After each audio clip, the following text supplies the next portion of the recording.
Welcome to part 2 of the Cambered rear end build, and we've got a lot of parts here that I've been fabricating on. I'll explain what's been going on. We're kind of skip over that in the video, but I'll explain what's going on with these parts, how it's all going to work, and you'll find out from there.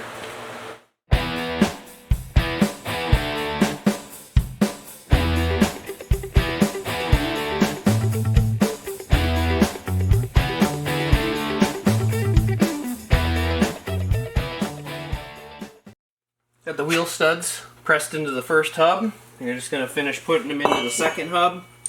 What I like to do is I like to use a press versus pulling them in. Well, pulling them in with like a nut and a couple of washers and stuff works kind of well, especially if you got to do something on the car. I prefer to use the press to push these in because at least then I can make sure that it's guided, it's pushing it straight, and I can see that it goes down nice and flat.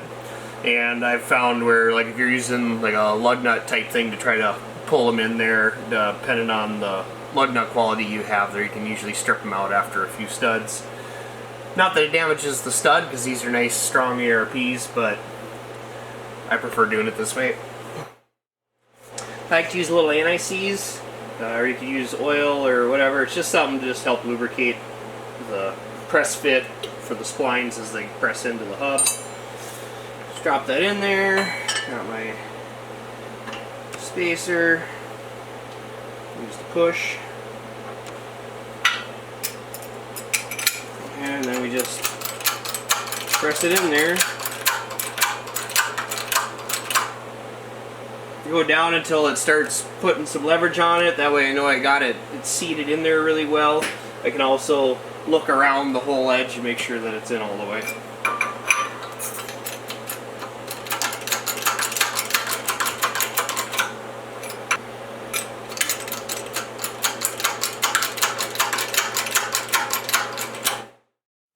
Got to swap my spherical bushings over to the new rear end. These housing mounts are quite a bit wider than what the bushing is, because the bushing gets two end spacers that go in here to make it clearance out. I believe they're going to be a little bit tight as far as the amount of articulation and travel that it will allow, but we'll find that out later. Otherwise, I just want to get them in there for now. These are meant to have like a lock ring or snap ring to go on for retention. Probably gonna have no problem with just the press fit in there, but probably get them in there, mark them out, and then maybe I'll cut that extra material off later, and just because I really don't need it there. But really don't even need to worry about it right now, because if I decide I'm going to swap all this over to 3 length, then I'll just chop those ears off later anyway. This nice little puller tool that came with these bushings and the kit from RideTech. It actually works super well. I've used it a whole bunch of times now. Really like it. Oh, it's just a matter of getting the right spacers you need hooked up. Then you can run it down to position, and then just see, I'm going to put a little oil on this just to help it to go in. Make things a little easier.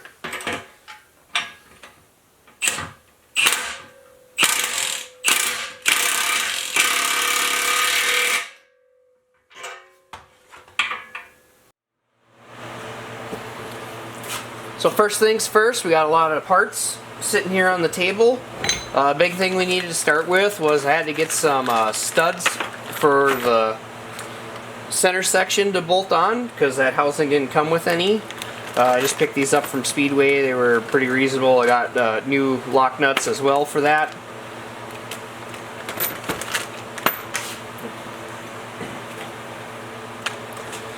Another thing that I realized a little later on was that I needed a way to put an inner seal for the axle, since those floater hubs don't need oil out at the end like a typical rear end does. So to accomplish that, I picked up these inner seals. These are from Seal It. They're sized for the housing. They got multiple O-rings here, and they have 2 different layers of center seal, so these will actually expand out to fit the axle, and they'll be able to take any kind of a little bit of an offset in the axle as well. So we know we don't have to have an absolute perfect alignment on here. I'm sure these were meant for, like, if somebody put their rear axle housing in a press and actually bent some camber into it. I'm not doing it that way because I don't want to put that undue stress on the bearings. So I think these seals are going to be the correct answer for that. We'll be able to keep all of our center differential fluid in the center, and instead of having it shift back and forth throughout the axle tube.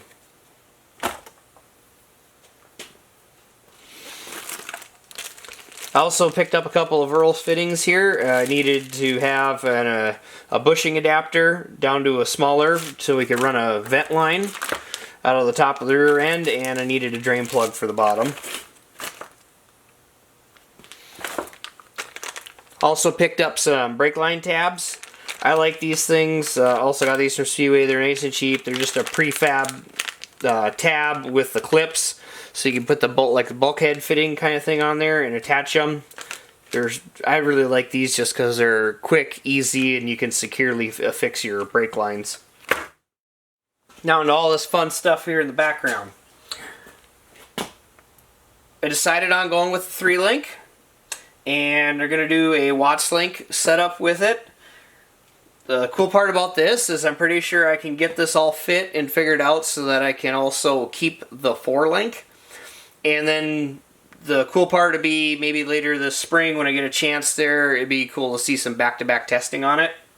So we'll see how that goes. But for starters, I needed to figure out what I want to do for the Watts link prop. And this is what I came up with. There is just 2 pieces of sheet metal with a piece of roll cage tubing pressed in between. I got it V'd out here. I'm going to TIG weld it on both sides on the outside. And now to make that pivot, it'll have to twist around the center portion. I have this Delrin bushing that I've made. And I got this center stud that it will rotate on. We'll actually get in here and grind a little bit of a grease groove into the Delrin. And that way we can make sure that it lubricates out to both this back face and the front face. That way when it's centered into this adjustable mount that will be welded to the rear end, it'll be sandwiched in between here and we'll be able to get grease lubrication to both surfaces. This washer will be the front surface on the back side of this support. I'll be welding these towers to it. And then what this will allow is an up or down tuning of the roll center based on where the Watts link is bolted on. I also needed to figure out what my chassis mounts were going to be for the Watts link on each side. I did quite a bit of cutting with the cardboard and figuring out where the height was going to end up. I had to have the rear end in with the tires on and set a ride height and everything underneath the car.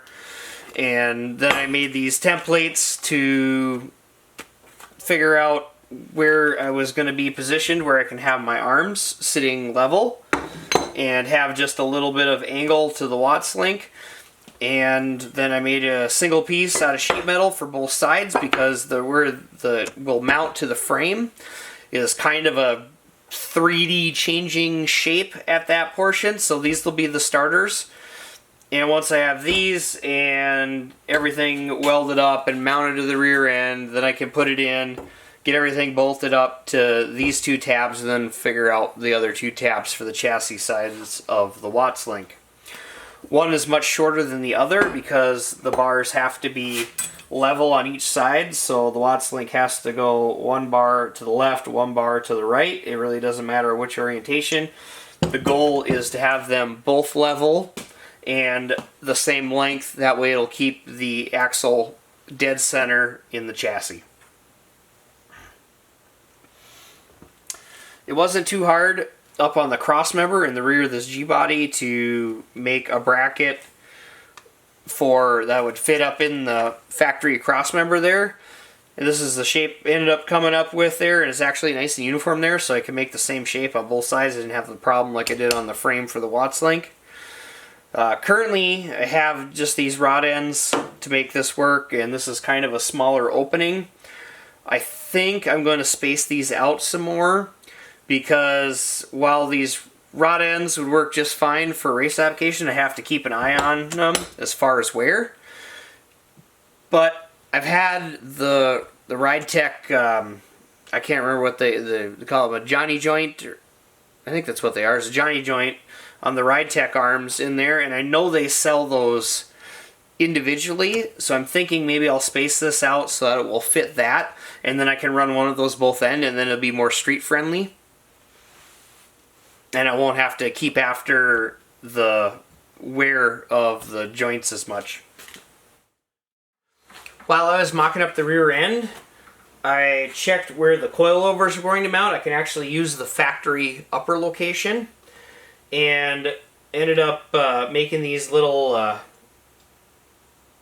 don't know, extension or whatever you want to call it. Basically, it's a piece of steering shaft, just a 3/4 round with a 1/2 inch ID that I used, and actually they're at this angle so that they actually match up and keep the swivel end of the coilover pretty much centered at ride height.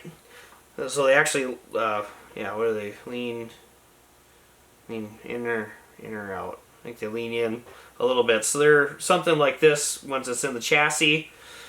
I was really glad I didn't have to move the upper location. It kind of saves a lot of time on there. It's also nice because it's the way that this is set up now. I don't have to worry about clearance to my brake caliper and the hub and all that because of the wider stance. One of the other suspension upgrades that I'm looking to do is I want to make a usable bump stop setup in the rear, because I haven't had bump stops that were actually doing their job up until this point. I mean, I just had the factory location ones, and I don't think the rear's ever touched.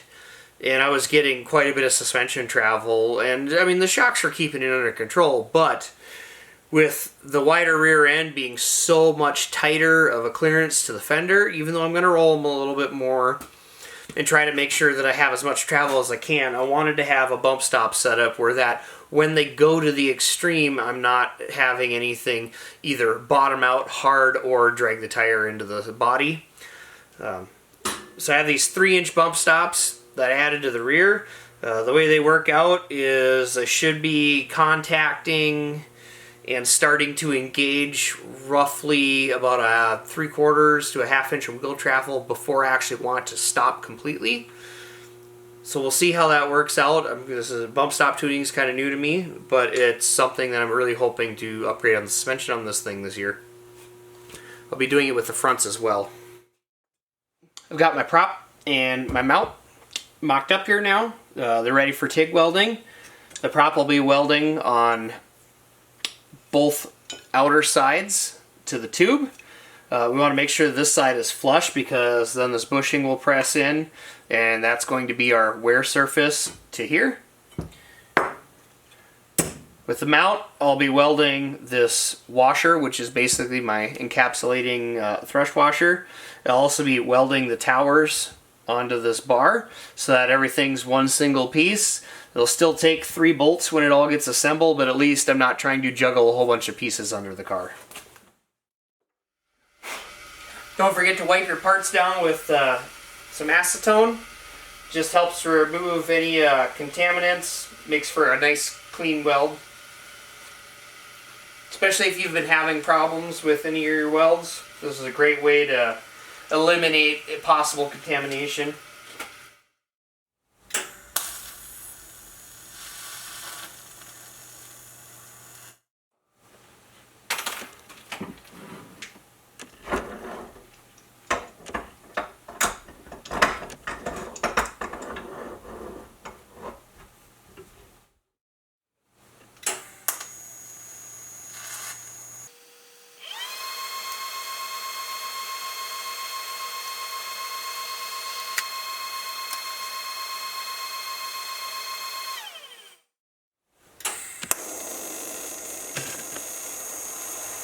And you've probably seen enough of my welding. I don't know, Should I get a lens so you can actually see with a puddle and all that stuff? Or not? I feel like there's enough welding channels. Probably don't need to do that, but whatever. We'll skip ahead until it's done. Alright, we'll let this stuff cool down. It's getting pretty late anyway. But yeah, I don't know. Not the best of welds in the ends of those towers, but it was kind of an awkward thing anyway, but prop shaft stuff came out real nice. So did my support washer.